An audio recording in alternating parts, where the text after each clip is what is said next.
खुलते हैं हमारे सामने, एक हमें पकड़ना पड़ेगा। अब वो एक क्या होगा ये तुम देखो। सबसे इंपॉर्टेंट चीज है ये, तुम्हारे हिस्से की कोई नहीं कर पाएगा, सिर्फ तुम करोगे। अच्छी तरह पढ़ना बेटा, जो टीचर्स बताएं वो सब सीखना। लेकिन एक चीज और ध्यान रखना, मेहनत गधा भी करता है, उसकी दिशा ठीक नहीं होती। मेहनत तुमसे ज्यादा मजदूर कर रहा है इस टाइम। सुबह आया होगा, कहीं लेबर चौक पे खड़ा हुआ होगा, कोई उसको ले गया होगा, पूरे दिन मेहनत करेगा, लेकिन उसकी जिंदगी हमेशा उतने लेवल तक ही रहेगी, उसको बहुत आगे नहीं बढ़ना।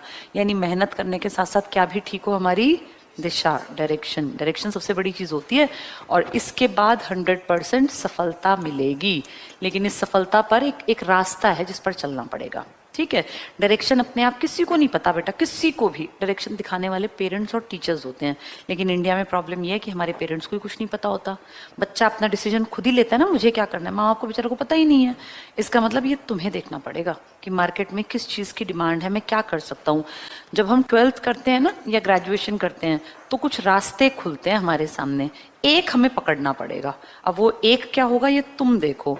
तुम या तो अपनी स्टडी को कंटिन्यू कर सकते हो, लेकिन उसके बाद फिर वही दिक्कत, पढ़ने के बाद भी क्या चाहिए, तो पैसा ना बेटा। ऐसा तो है नहीं कि तुम्हारे पीछे 4 फैक्ट्रियां हैं और तुम्हें जाके वहां बैठ जाना है, कुछ करना ही नहीं है, ऐसा तो नहीं होगा।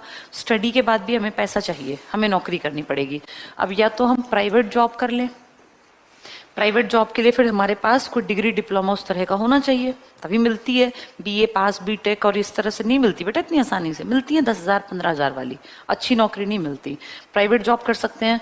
दूसरा ऑप्शन है गवर्नमेंट जॉब की तैयारी करें। इस पे एक बार अगर तुम्हारा बहुत अमीरी नहीं है घर में और पढ़ने का ठीक ठाक सा माहौल है, तो इस पर ज़रूर एक बार मेहनत कर लेनी चाहिए। अपने ऊपर 2-3 साल लगा के अगर ज़िंदगी सेफ बनती हो 3 पीढ़ियों की, तो ये लगा देना चाहिए। चौथा ऑप्शन है बेटा बिजनेस कर लो, लेकिन बिजनेस के लिए सबसे इंपॉर्टेंट चीज़ है पैसा। इसके बिना तो बिजनेस नहीं होता। ऐसे तो बोलने वाले बहुत लोग आएंगे, अरे क्यों नौकर बनना, बिजनेस करो। उन लोगों से कह देना पैसा आप दे दो, फिर तुम्हें वो गायब दिखेंगे, फिर नहीं दिखेंगे तुम्हें वो, बस वो सजेशन देंगे कि बिजनेस कर लो। बेटा बिजनेस करना इतना आसान नहीं है। सपने बड़े देखना सबको अच्छा लगता है, लेकिन बिजनेस के लिए अब मान लो एक दुकान भी खोलनी हो तो फ्री में थोड़ी खुलेगी। दुकान का रेंट कहाँ से लाओगे, उसको भरोगे कहाँ से, एक लेबर भी रखना पड़ेगा कोई, या चलो खुद भी करोगे तो झाड़ू भी लगाओगे, बहुत खर्चे होते हैं दुकान के भी, इतना आसान नहीं है। और मैं तो ये कहती हूँ बिजनेस करके देखो, लेकिन अपनी कमाई से। अपने बाप का कोई जमीन का टुकड़ा बेच के बिजनेस किया तो क्या ही किया। पैसे कमाओ, खर्च करो। कमा के खर्च करोगे तो दुख भी आएगा, अपने आप देखना फिर खर्च करने का मौका मतलब मन नहीं करेगा। तो इनमें से कोई एक रास्ता पकड़ना पड़ेगा बेटा। स्टडी कंटिन्यू करोगे तो फिर क्वेश्चन मार्क है आगे क्या। अगर प्राइवेट जॉब करोगे तो फिर बहुत अच्छी है, तो हमारे पास स्किल हो ताकि हम अच्छा पैसा कमा पाएं।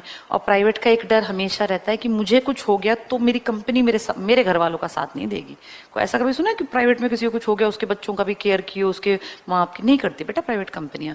वो तो तब तक आपके साथ हैं जब तक आप काम करते हैं। सरकार आपके साथ रहेगी, आपके माँ बाप की ऑपरेशन होंगे तब भी कुछ दिक्कत होगी तो आपके बीवी बच्चों के सबके साथ रहेगी, ठीक है। तो ये बेस्ट है, और इसके लिए पैसा, बाकी जिसको जो अच्छा लगे वो कर सकता है। अब अंबानी के बेटे को कुछ थोड़ी सोचना है, वो कभी भी नहीं सोचेगा इनके बारे में। उसका तो बिजनेस बनाया है बेटा, उसके तो बच्चों के बच्चों के बच्चों को भी उसी में बैठना है। उनका थॉट ही नहीं है। जो तुम्हें सोचना पड़ रहा है ना, ये अंबानी के बच्चों को नहीं सोचना, क्योंकि हम नॉर्मल परिवारों में पैदा हुए, तो हमें सोचना पड़ेगा कि हमें क्या करना है। हमारी बैक पे चीजें जीरो हैं। तुम्हारे घर में किसी के पास भी ऐसा नहीं है कि तुम करोड़पति हो, बैंक बैलेंस है। थोड़ी बहुत जो जमीन है ना, तुम्हारे फादर उसको बेचने नहीं देंगे। और मेरा ये मानना है जमीन बेचनी भी नहीं चाहिए, कमा के खाना चाहिए। जमीन बेच के तो बिल्कुल ही हाथ पैर टूट गए हो, कुछ हो ही ना, तो बेच के खाओ। अच्छे खासे हट्टे कट्टे हो, मेहनत करो, पढ़ो, अपनी जिंदगी अच्छी जियो। और अगली पीढ़ियों के लिए होती है जमीनें, बेच के खाने के लिए जमीन नहीं होती बेटा, ठीक है। तो सबसे बढ़िया है, अगर तुम नॉर्मल मिडिल क्लास में हो तो ये इसकी कोशिश कर लो।